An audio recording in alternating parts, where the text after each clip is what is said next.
Hi ma'am, ngasi ay breakfast sa loirakanda natural antioxidant wangbako aduga retinol su yawba drinks ama semjarakeba sise aigi imanabi dietitian kabitana su mana su engonda phasna instruct tawraga sumaina semon haibireko aduga aigi hobby amana reader digest kumba dagi times of india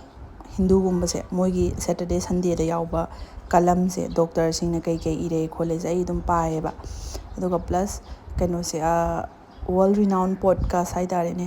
example Mel Robin gumba sidai sai moi doctor gumba dum show da unabase si dum tai DDK Imphal da su dagi Impact TV gi show da su ai dum maramakta doctor expert sing sina haibase taeba moigi knowledge mayam jings dagi aina sum tajaraga understanding oiraga gyanje lausanjaraga aina sum semjabaneba blindly Google da parakanda si sumaina tawpa du nateba ko expert mayam jingi haidi aigi manabi dietitian su haibiraga dagi aigi basic science haidarene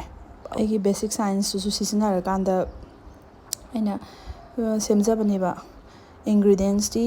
carrot ne beetroot yaure icham chamba ko aduga sing ginger yauraga aduga macha piktu lemon gi machet amatang yaweba sise tawre grading tawre aidi rent laibanina yumda laibana tamnina ko phasna equipments laitre adugi aina singsi sida haiba pot kaise phasna grading tawre yumda laibiba oitardi potse phasna haidi machet makup tana nana tawraga blender da oil mix tawbiyoba adoitardi ahawba potsu natabanina phalawna just one shot da thakchan gibadu laidana ko aduna sumaina semakanda sise thaktoineba breakfast matungda post breakfast inflammatory adagi magi antioxidant wangba kopa mayam property mayam yauraga kanabase aduga carrot kina natural retinol nena haibado aduga chaba tumdaba khotaba je singumba thakpa kanda digestion phalidana isinga tawraga si laire aduga se complexion ju ngauthole mainly aina semise complexion ngauthokna haidi ai workout chalure minute 30 mo exercise tawre du loyaga mapan gi semgramne si jum thajalaga manung gi semge tawbaneba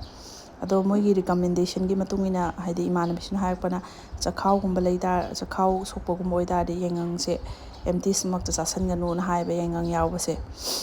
aduga aina adu si semani semaga hapta muk thage aduga result to dum mayamda haidi ai update tawjarage bako sigi phasna exercise tawbirani aduga saina diet kumba haidare phasna mana masing chabiraga aduga moina haiba taw haise haidi akhoigi aging haidare na chahi yamjalakpa sigumba dasu retinols na ngakthoi main tawraga pung 10 boki mamangda tumani ko aduitare akhoi kadobai phajaroidoino haibani da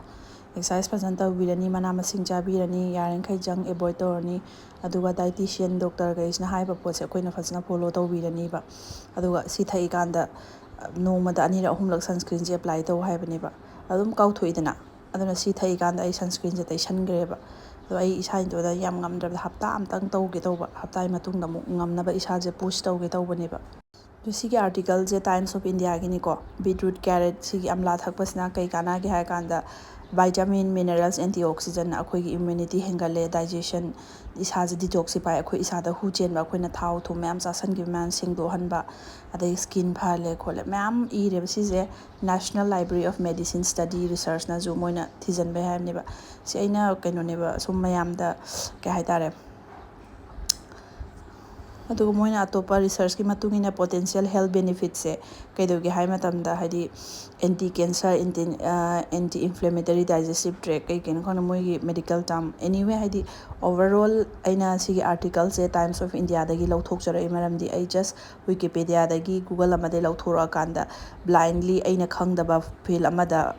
not bluffing haidare aduduna ngasai gi akoina national standard haidi jati gi thak ta leiraba khabar jing se iba pose doctor expert sing asi je ina sum information je share tawjarak pani ko